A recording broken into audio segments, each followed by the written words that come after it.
ప్రభువునందు మాకు అత్యంత ప్రియులైన దేవుని పిల్లలందరికీ శుభాలు తెలియజేస్తున్నాను.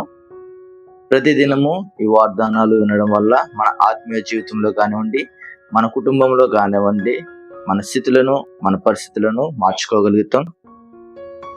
మరి ఈరోజు దేవుని వాగ్దానం మనం చూసుకున్నట్లయితే, మరి మీ ముందు బైబిల్ ఉంటే మరి ఒకసారి అందరూ తెరవండి. కీర్తనల గ్రంథము 78వ అధ్యాయము 38వ వచనం. అయితే ఆయన వాత్సల్య సంపూర్ణుడై వారిని నశింప చేయక వారి దోషము పరిహరించువాడు, తన ఉగ్రతను ఏమాత్రము రేపుకొనక పలుమారు కోపము అంచుకునేవాడు. ఇక్కడ మరి చూసుకున్నట్లయితే మనుషులు ఎన్నిసార్లు తప్పు చేసినా మరి ఆయన మన మీద చూపించే ప్రేమ మరి జాలి చాలా అమితమైనది. ఇశ్రాయేలు ప్రజలు మరి అరణ్యంలో ఉన్నప్పుడు ఎంతగానో దేవునికి ఇష్టం లేని పనులు చేసి ఆయన కోపమును ఆయన ఉగ్రతను రెగ్గొట్టేవారు. అయినా దేవుడు తన కోపమును అంచుకుని చాలాసార్లు వారిని కాపాడడం అనేది జరిగింది.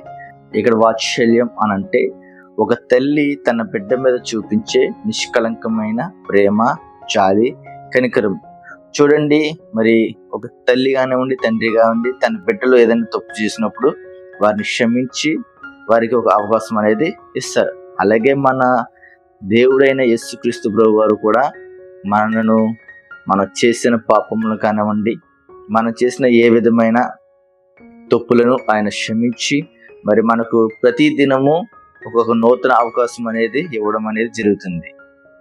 దినములు చెడ్డవి కనుక మరి మనము ప్రతి దినము ఏ రోజు ఎలా ఉంటామో మనకు తెలియదు కనుక మరి దేవుణ్ణి మనం ప్రతి దినము ప్రార్థించుకుని ఆయనను అడిగినట్లయితే ఆయన మనకు తన వాత్సల్యత, తన కనికరం అనేది మనకు చూపడతాడు. ఇక్కడ 2 పేతురు 3వ అధ్యాయంలో ఉంటుంది, ఎవరు నశించిపోవట దేవునికి ఇష్టం లేదు కనుక తన ఓర్పును సహనాన్ని తను అంచుకుంటున్నాడు. అంటే మనం నశించిపోవడం ఆయనకి ఇష్టం లేదు. అందుకనే ఆయన మరి ఎంత మనం కోపం రప్పించినప్పటికీ తన కోపాన్ని ఆయన అంచుకుంటూ మన మీద ఎంతగానో ప్రేమ చూపుతూ ప్రతిదినము మనకు మంచి అవకాశం అనేది ఇస్తున్నాడు. ఈ రోజు మనం మరి లేచి ఉదయాన్నే మరి ఈ దినమును మనం చూస్తున్నామంటే మరి కేవలం ఆయన కృప లేనిది మనం ఏమీ కూడా మనం చేయలేం. చివరిగా మనకి ఇచ్చే నిరీక్షణ ఏమిటంటే, మనం పడిపోయినప్పుడు దేవుడు మనలో తృణీకరించడు. మనం పశ్చాత్తాపంతో ఆయన వద్దకు వెళ్తే తన కోపాన్ని పక్కన పెట్టి తన వాత్సల్యంతో మనల్ని ఆదరించేవాడు, మనల్ని కౌగిలించుకునేవాడు. చూసారా దేవుని ప్రేమ ఎంత గొప్పదో. అలాంటి దేవుని ప్రేమ మరి మీ అందరికీ ఆయన అనుగ్రహించాలని మరి ఈ ఉదయకాల సమయం మందు ఈ వాగ్దానాలను మనం తెలుసుకున్నాం. చిన్న ప్రార్థన.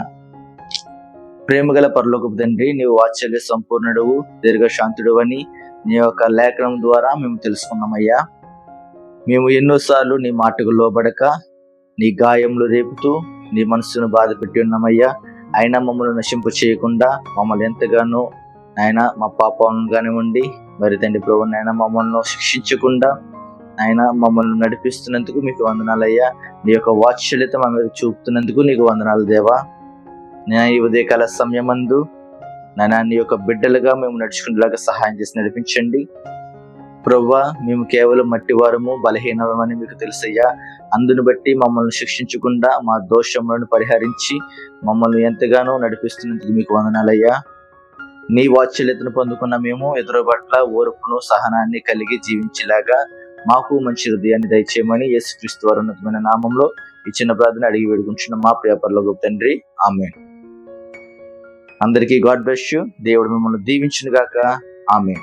దేవుని చిత్తమైతే రేపటి దినము మరొక వాగ్దానంతో కలుసుకుందాం.